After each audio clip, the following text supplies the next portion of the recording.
What's up, y'all? What's up? What's up? What's up? We about to get this. About to get this started. We about to get this going, right? This is about to be a great live that we about to have. This is Thirsty Thursdays, y'all. It's Thirsty Thursdays. Let's get it. Hold on. I see it. I'm gonna make sure it's not echoing. What's good, Instagram? What's good, Instagram? If you're on Instagram right now, make sure you go to my YouTube channel, Financial Revolution Network. The link is in my bio. And make sure you join this on Instagram. What am I trying to say? YouTube Live, y'all. We trying to get the YouTube going. So make sure you come to support me. Just make sure you join us on YouTube Live, right? I'm about to set this up. I made a PowerPoint for y'all. So we about to get this on and popping. Right. So tonight we are breaking down financial literacy, right? So we're going to do a whole thing about the different components of financial literacy, what financial literacy is and how does it work? What do we need to become financially literate, right? So that's what we're breaking down tonight. And we're getting back to the basics because I realize that a lot of the times what happens is that we get so deep into the advanced stuff, right? We start talking about the stock market, we start talking about all that stuff that we miss the basic financial concepts, right? So we learn how to make money. Making money is not the issue, but then we don't know how to keep the money. We don't know how to invest the money. We don't know how to, turn the money into something. We don't know how to make the transfer the money down to generations, how to give the money to our kids, how to pass down a mindset, right? And these aren't things that I have done myself because I'm still a young adult. So I haven't, passed down any type of money to a younger generation. However, I do actively teach my siblings about financial literacy and spread the word of financial literacy around the culture. So that's what we're breaking down tonight. It's Thirsty Thursdays. Let's get it, y'all. I'm super excited to be here with you guys. And once again, if you are on Instagram, please tune into this on my YouTube. Click the link in my bio. We are live right now. It is Thirsty Thursdays. I hope y'all came with y'all drinks. Y'all came with a partner, right? Because you don't go to the club by yourself. So don't come to Thirsty Thursdays by yourself. So let's get it, y'all. So let's get into it, right? So here's a quick disclaimer, right? The contents on this, it's not a webinar. The contents on this live right now is for informational and entertainment purposes only, and it does not constitute financial counseling or any type of legal advice. So this is my quick disclaimer to let y'all know that anything I say on here, you cannot come back and try to sue me for it and say that Aaliyah said this or Financial Revolution said that. So let's get it, y'all. Right. So I already told y'all we breaking down financial literacy. We breaking down the components of financial literacy, and we talking about all these terms, right? These should all be familiar terms. However, are these all terms that we actively understand, right? So now let's get into it. What is financial literacy?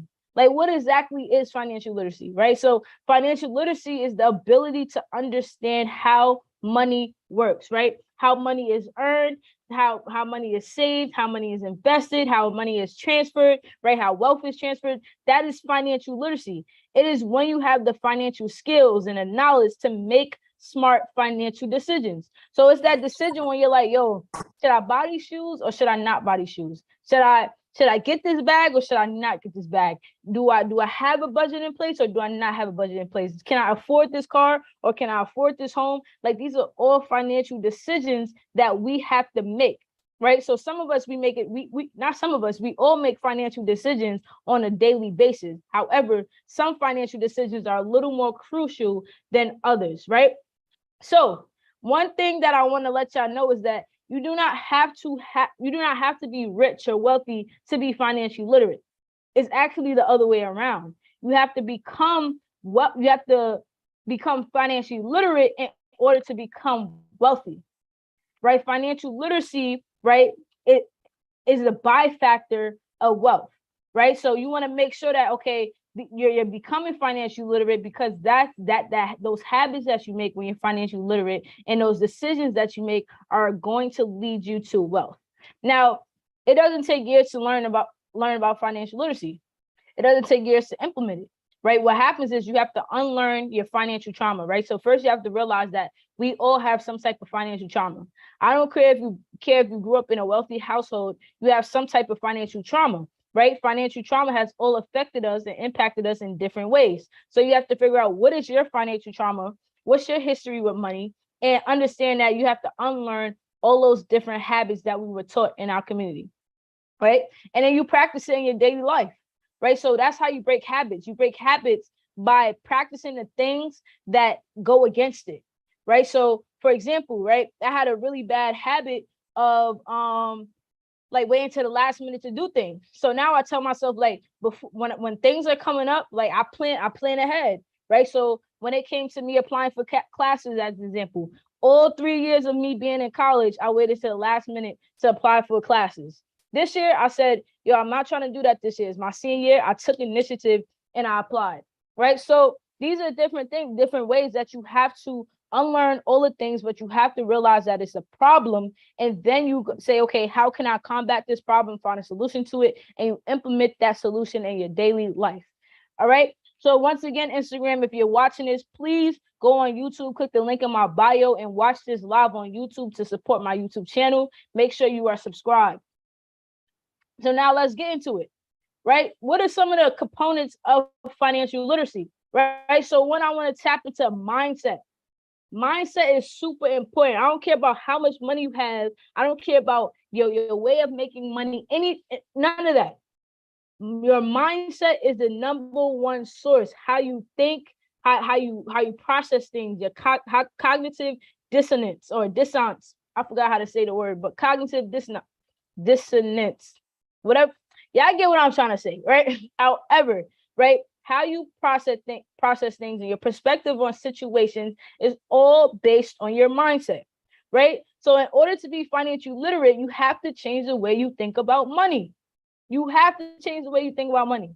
For example, right? I'm gonna give you a quick example. I'm gonna hit home for a lot of people, right? We have something called instant gratification, right? Instant gratification. So what does instant gratification mean? Instant gratification means like I instantly want a result. I instantly want to be satisfied. I instantly want something to happen, right? That's what a lot of us are chasing. We're chasing instant gratification. However, some wealthy people understand that, you know, you make the most money and the best decisions when things happen over time, right? So I'm gonna give you a quick example. When a lot of us, right?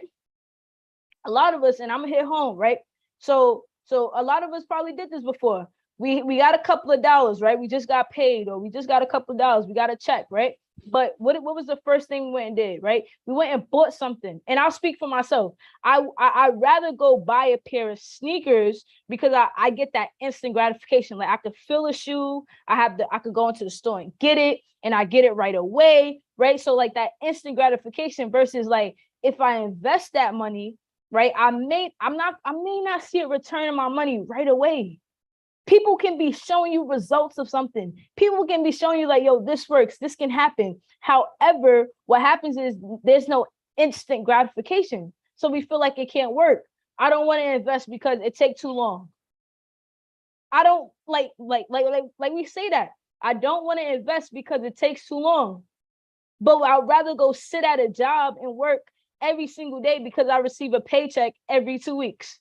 However, you got to work at least 60 years in that job in order for you to see your 401k, or in order for you to see some type of retirement plan. Doesn't that take too long?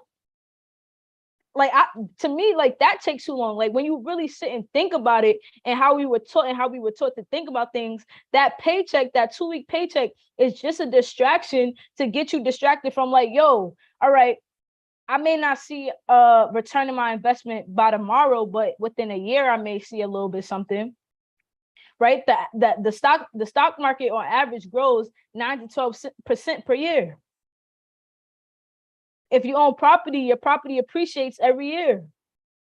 But because we can't touch it and we can't feel it and we can't see it right away, we automatically kind of feel like, nah, it don't work. I don't want to do that. Right? So it's instant gratification. So that's why your mindset is super important, because wealthy people have a mindset where they say like, yo, I'd rather do this. I don't have to see the fruits of my labor right now, but I know eventually my fruits will grow. My tree will grow. I just got to plant the seed. Right? So we got to shift our mindset to stop thinking like consumers and start thinking like producers. Shift our mindset to stop thinking like poor mindsets and start thinking with a wealth mindset. Right. And these are things that we learn over time, and it's passed down from generation to generation because we're not taught these things.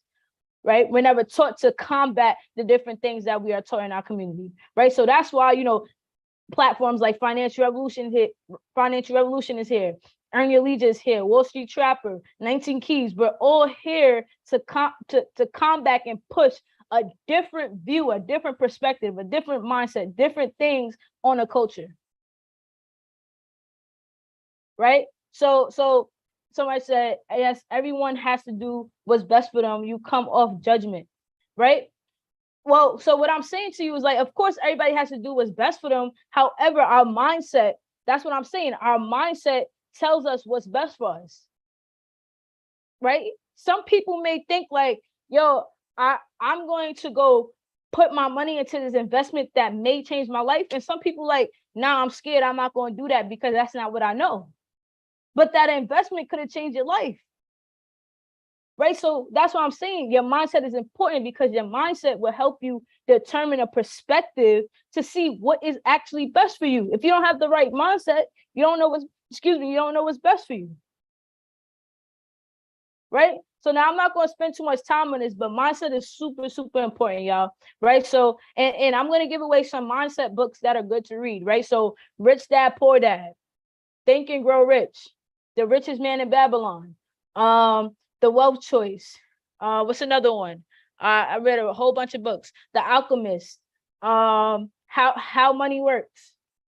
What I'm reading right now, Money Master the Game, right? These are all books that will help you start changing your mindset in general, and also your mindset towards money to combat all the different things that we've been learning in our community to shift the culture.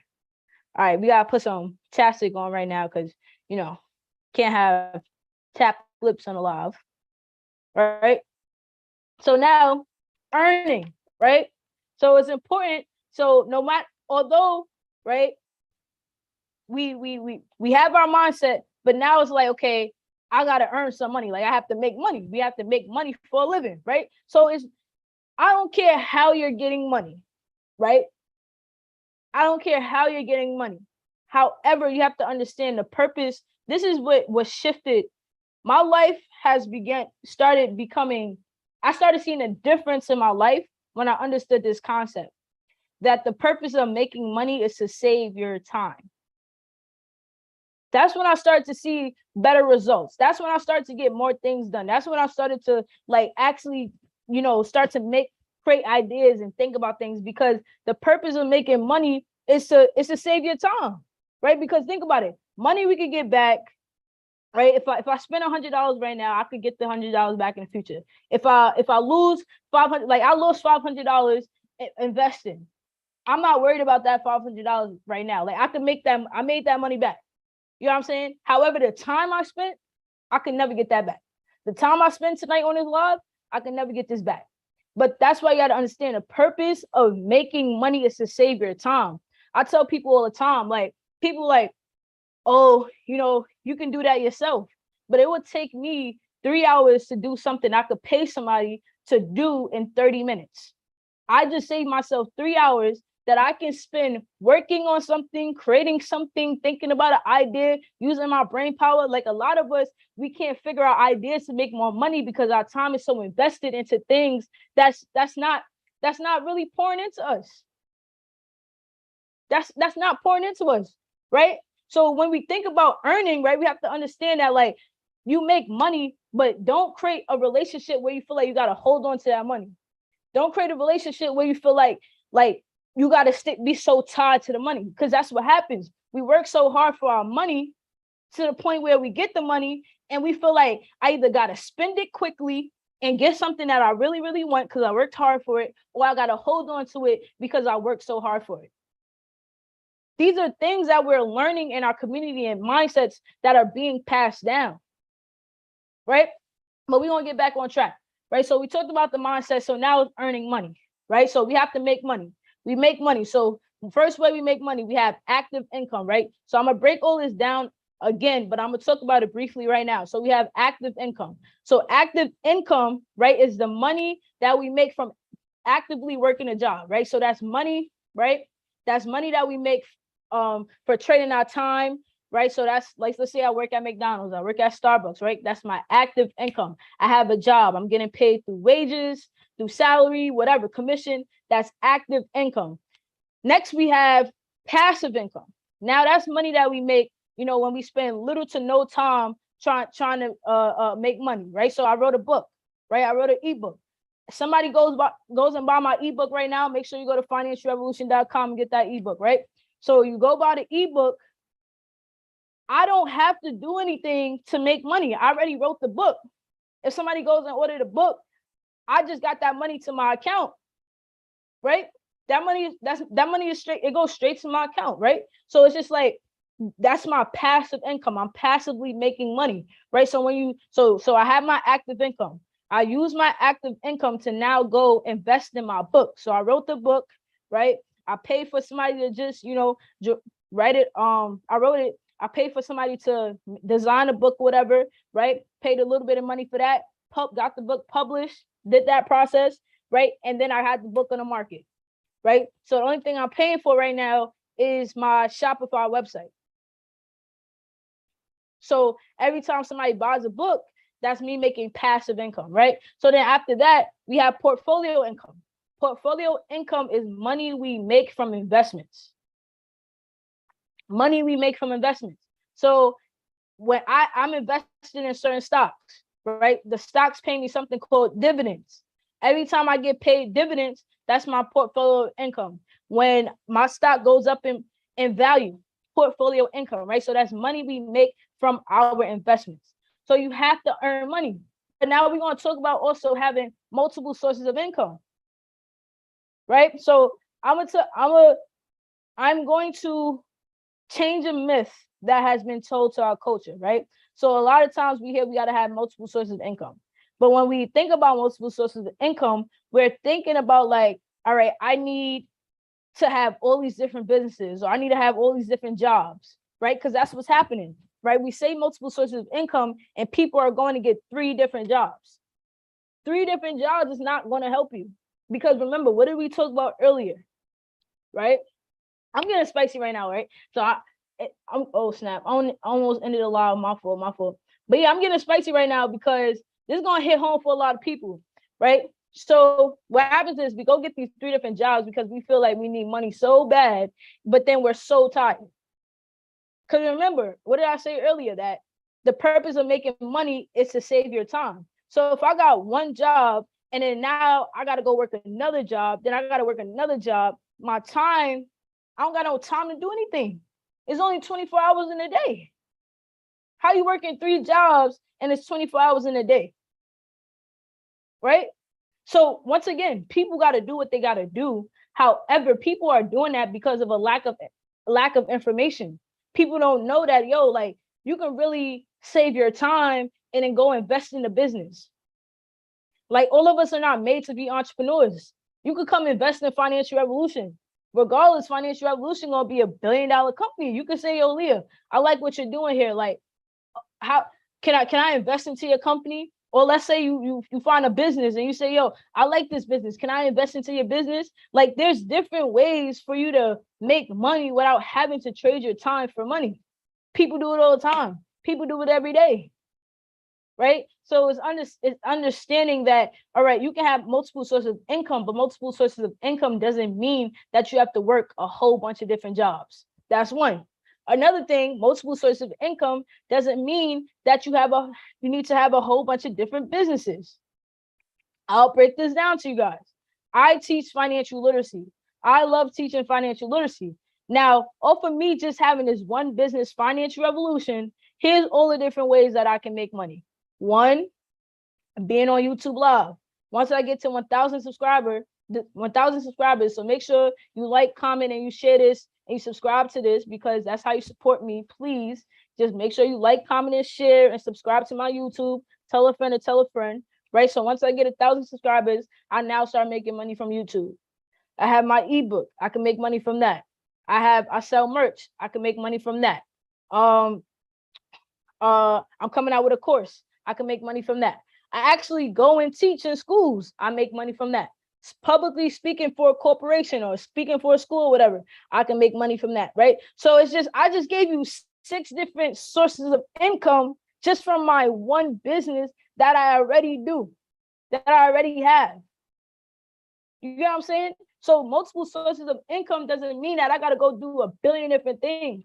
One of the things that I teach inside the schools when I'm talking to the kids, I give them this example. I say, let's say we have an orange. I go around to each table. I say, I want each of you guys to tell me one way you can make money from having an orange. And they could tell me 15 to 30 ways to make money from just an orange. You can actually sell the orange. You can make orange juice, right? You can make a smoothie, right? There's so many different ways. We can make a butter out the excuse me. We can make a body butter out the orange, right? So we have this one product, this one thing, and there's so many different ways to make money off of it, right? So when we think of multiple sources of income, we have to stop associating that with so many different things that we have to do or we have going on, right? So that's super, super important. All right, I'm gonna take a sip of water because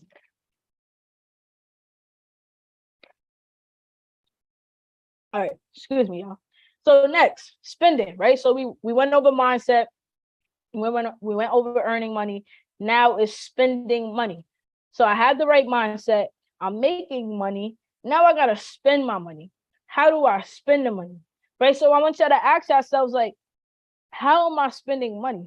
Right. So I was earlier this week, I was doing a reflection. I was checking my account and I'm just like, okay, Aaliyah, you gotta make some changes to your finances in a way that you've been spending money. Because I've been doing a lot this summer. I've been eating out a lot. I've been going away, right? When I went away, I spent a lot of money when I went away. So I said, okay, I have to practice a little bit of what I'm teaching and kind of fall back, go into a budget and make sure that I'm watching what I'm spending, right? And also put my pride to the side, right? Because a lot of times, like, I'm speaking for me personally. I'm one of those people, when I go into the stores, I like to just go in and go out. So I don't really care about checking the prices and saying like, oh, this is $5.99 versus that's $79.99. But then I realized that, okay, that does make a difference, right? So the other day I needed to go buy trash cans, trash bags for my room, right? My friend went into Target for me. Target trash bags was $8.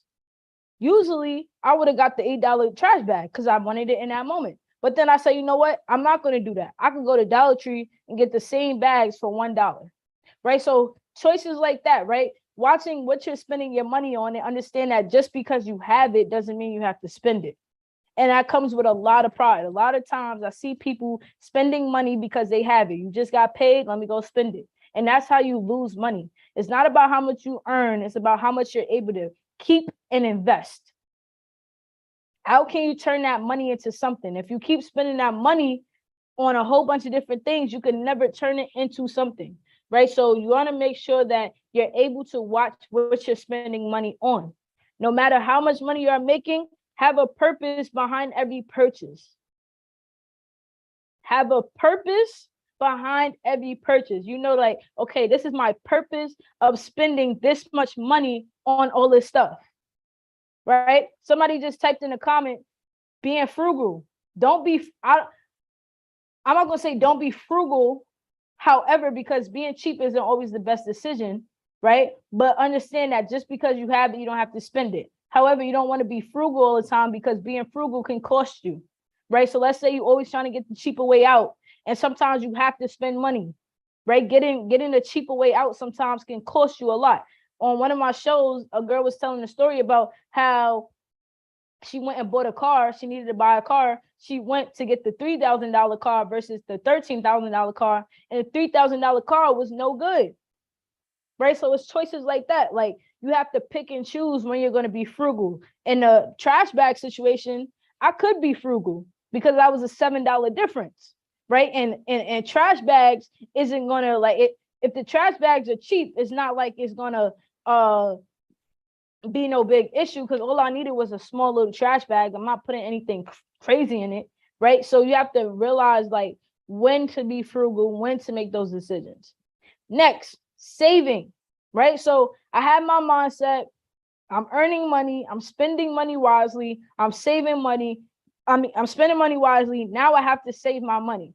So ask yourself, do I have an emergency fund? This is not for your daily spending. This is not money that you're just tapping into when you want to go buy something. This is actually like money that you're saving, right? Because one thing I realized, right, because I wasn't a big fan of saving until the pandemic happened. Once the pandemic happened, I realized like, yo, like you do have to save money. However, you have to know what you're saving money for. Because if you have money just sitting around, you're going to feel like, okay, I got to spend it.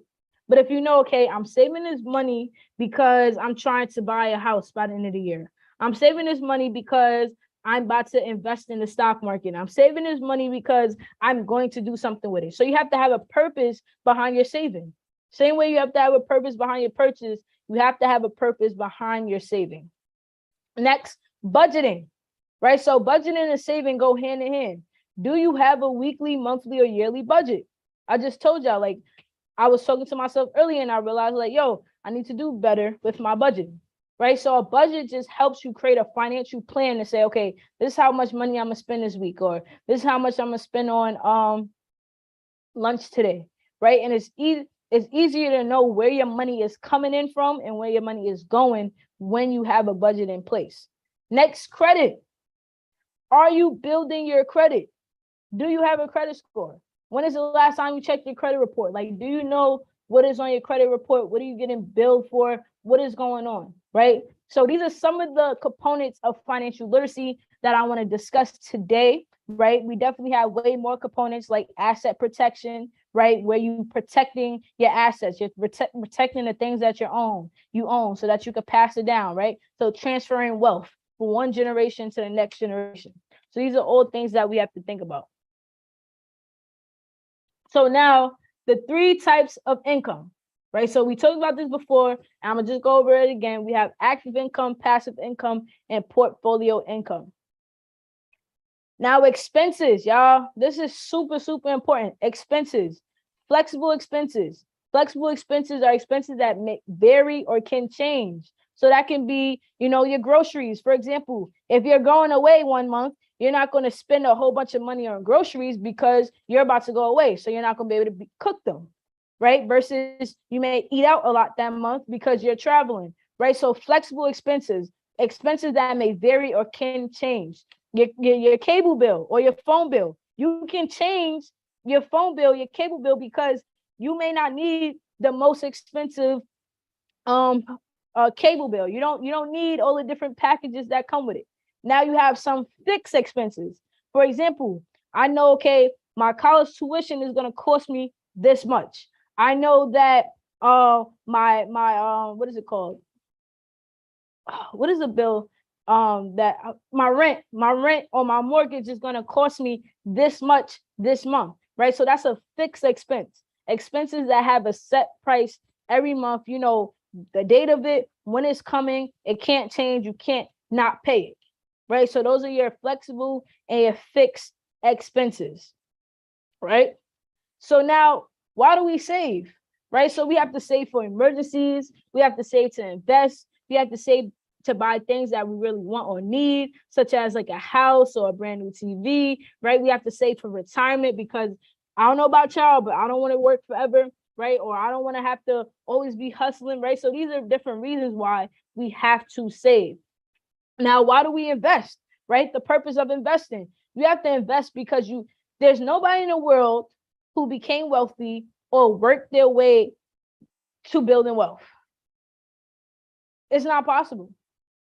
You cannot work your way to building wealth.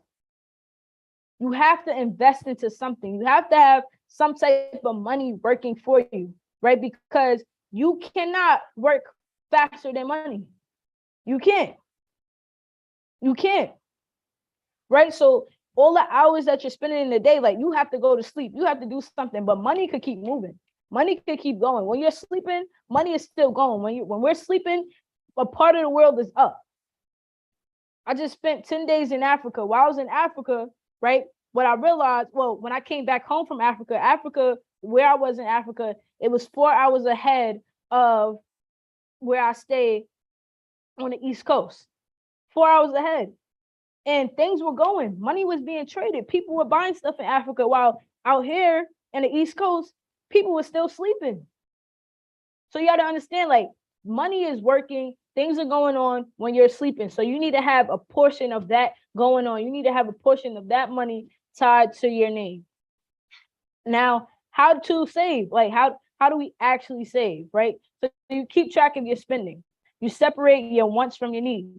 You manage your credit card debt, right? There's a difference between good debt and bad debt.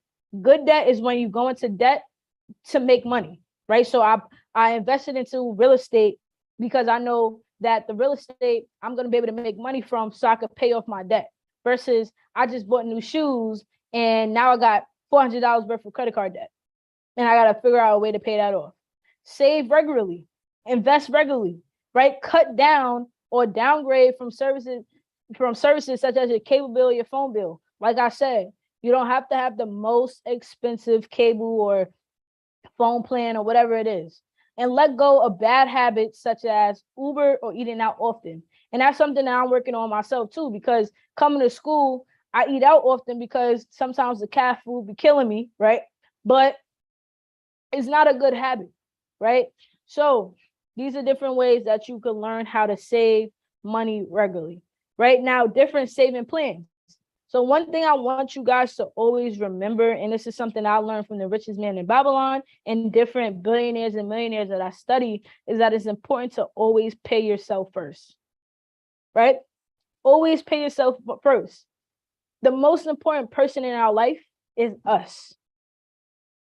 You can't help anybody. You can't help other people, right? But you can't pour out an empty cup. So this means that you have to give a portion of your income to yourself. You have to put something that benefits your future. Next, save 10% of your earnings, right? That's a great savings plan. And I always tell people about this one because it's realistic, right? This is a concept that people all ages and who have different incomes can use. If I just got $100, I could save $10. If I just got $500, I could save $50, right? So saving 10% of your income is super easy. Next, we have the 50-30-20 rule. So that basically means 50% of your income goes to your needs, which are considered food, shelter, and clothing. 30% of your income goes to, that your wants, right? So that could be expensive clothing, fancy cars, or expensive food. 20% of your income now goes to investments. So that can be school, stocks, real estate, side business, whatever it is. So now I want all of you guys to ask yourself a question. Where's your money currently going to? Like if you check your bank statement or your report from the last 30 days, where has your money been going to? I know I have Bank of America and Capital One. It has something called like the spending equalizer, and it tells you like, all right, majority of your spending went to technology or went to food, and it tells me where most of my money is going to. So you want to look at that and say, okay, can I cut back on these things? And when I do cut back on it, where can that extra money go to? Can I invest it? Do I save it? And stuff like that.